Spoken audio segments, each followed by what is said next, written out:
వైఎస్ఆర్ జిల్లా ప్రొద్దుటూరు మండలం చౌడూరులో ఉద్రిక్తత చోటు చేసుకుంది. రైతుల భూములు లాక్కునేందుకు కూటమి సర్కార్ యత్నించింది.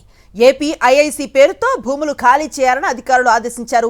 దీంతో భూములు ఖాళీ చేయాలంటూ టీడీపీ ఎమ్మెల్యే అనుచరులు బెదిరింపులకు దిగారు. రైతులకు మద్దతుగా వైఎస్ఆర్సీపీ మాజీ ఎమ్మెల్యే రాచమల్లు శివప్రసాద్ రెడ్డి ధర్నాకు దిగారు. 50 సంవత్సరాలుగా సాగు చేసుకుంటున్న రైతుల భూములను కూటమి ప్రభుత్వం అన్యాయంగా లాక్కుంటోందని మండిపడ్డారు రాచమల్లు.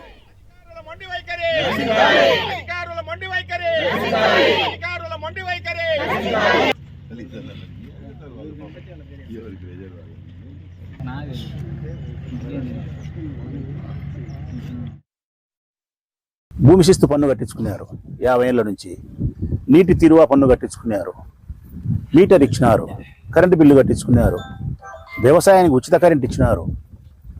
ఇన్ని జరిగిన తర్వాత 50 ఏళ్ళు జరిగిన తర్వాత అంటే వాళ్ళు బోరేసి మోటార్ బిగించి పైప్ లైన్ వేసుకొని వ్యవసాయం చేసిన తర్వాత 50 సంవత్సరాల తర్వాత వచ్చి లీగల్ ప్రొసీజర్స్ను ఏమాత్రం ఫాలో కాకుండా న్యాయపరమైన చట్టపరమైనటువంటి నియమ నిబంధనలు ఏమాత్రం అనుసరించకుండా పోలీసుల సహాయంతో దౌర్జన్యకరంగా ఆ భూమిని అంతా కూడా వ్యవసాయం చేసే భూమిని, పంట ఉండే భూమిని నాశనం చేసి రైతులకు ఏమాత్రం గౌరవాన్ని ఇవ్వకుండా, నష్టపరిహారాన్ని చెల్లించకుండా, బ్రతుకు తెరువు కోసం ప్రత్యామ్నాయమైన ఎకరానో అరెకరానో భూమిని వ్యవసాయం చేసుకునే దానికి చూపించకుండా కర్కశంగా పోలీసులతో దౌర్జన్యం చేస్తూ ఉంటే వైఎస్ఆర్ కాంగ్రెస్ పార్టీ ఇక్కడికి వచ్చింది కాపాడేదాని వాళ్ళ తరపున, రైతుల తరపున మద్దతు నిలబడడానికి.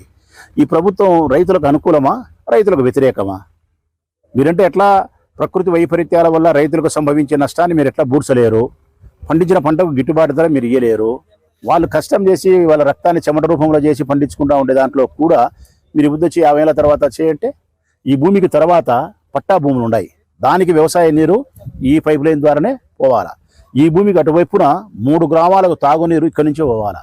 కాకరేనపల్లికి పోవాలా, రంగసాయపల్లికి పోవాలా, శంకరాపురానికి పోవాలా, సౌడూరికి పోవాలా.